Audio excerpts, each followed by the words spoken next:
Você já sabe o que é um psitacídeo, não sabe? Não? Como não?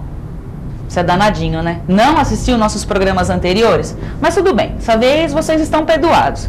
Vamos te dar uma colher de chá, você corre lá no nosso site e assiste os programas anteriores para saber do que a gente está falando.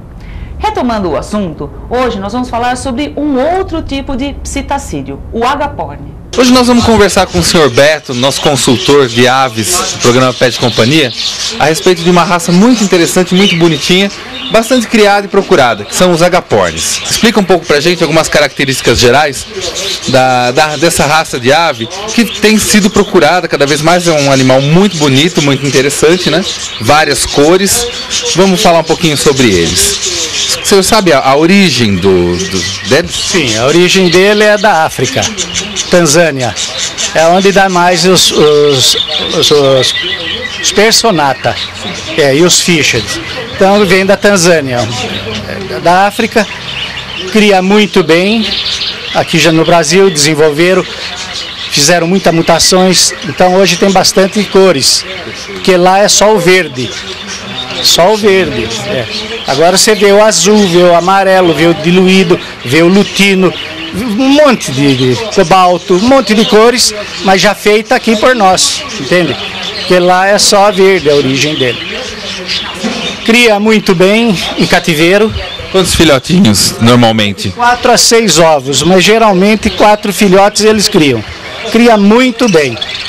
A incubação dele leva 22 dias, já é diferente da calopsita e do periquito australiano. São 22 dias. E ela trata bem, o macho também trata bem, é uma criação muito bonita de se fazer.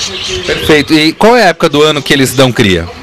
Eles começam agora, em agosto, setembro, outubro, novembro, dezembro, janeiro, até fevereiro. Aí já diminui um pouco porque vem a mudança de pena, a muda de pena, né? Então eles não chegam a fazer a muda total. Eles vão fazendo a muda devagarinho, vão chocando e vão criando filhotes, então a gente nem percebe. Mas geralmente é em fevereiro que começa a cair as penas. Perfeito. E uma outra curiosidade interessante, para a pessoa que não necessariamente quer ser um grande criador, mas quer ter a possibilidade de ver as suas aves criando. É muito difícil para criar em casa apenas numa gaiola com um casal ou é bem fácil? Não, é facinho. Você pega, precisa pôr o casal certo, né? Que geralmente a turma não sabe, poucos conhecem. Então põe lá 2 periquitos e fica lá o ano todinho, não cria. Quando vai ver é 2 machos ou 2 fêmeas. Se você pôr o casal certinho, cria logo em seguida. Pode ser uma gaiola pequena de ferro, com o ninho de fora. Vai que é uma beleza, não tem problema não, cria assim. Tem alguma forma da pessoa, né, que não conhece tanto assim, saber qual que é o macho, qual que é a fêmea? Isso daí precisa saber, né? Um criador sabe. Eu sei porque eu crio isso há 35 anos. Então aí eu pego e já te falo. Porque aí tem vários modos de se ver. Eu, como sou criador antigo, sei só no olhar. A fêmea é graúda, o macho é menor. A fêmea, ela senta no puleiro com as perninhas abertas. O macho com os pezinhos fechados, encostado. Um trata do outro, o macho trata por cima. Nenhuma fêmea trata por cima, ela só recebe. E depois o toque, que é o último que eu faço, pego do toque. Na região, na região da cloaca, né? Assim, você põe o dedo ali, tem 2 ossinhos. O que entrar o dedo é fêmea, por causa da bacia que ela tem que dilatar. E o macho é de pezinho e junto, não tem erro. Entendi. Fez o casalzinho certo, vai criar, não tem erro. Perfeito. Uma outra coisa interessante para a gente saber é com relação à alimentação. O que nós vamos dar para esse animal, para ele comer, para ele ter uma vida saudável? O que é o mais adequado para ele se alimentar? O básico é painço, alpiste, um pouquinho de girassol e aveia. Esse é o básico. Aí tem vários tipos de mistura assim, de vitaminas. Então você pega, que nem eu costumo dar 20 e 30. É uma boa vitamina, é uma farinhada, já tem ovos, tudo, é uma beleza.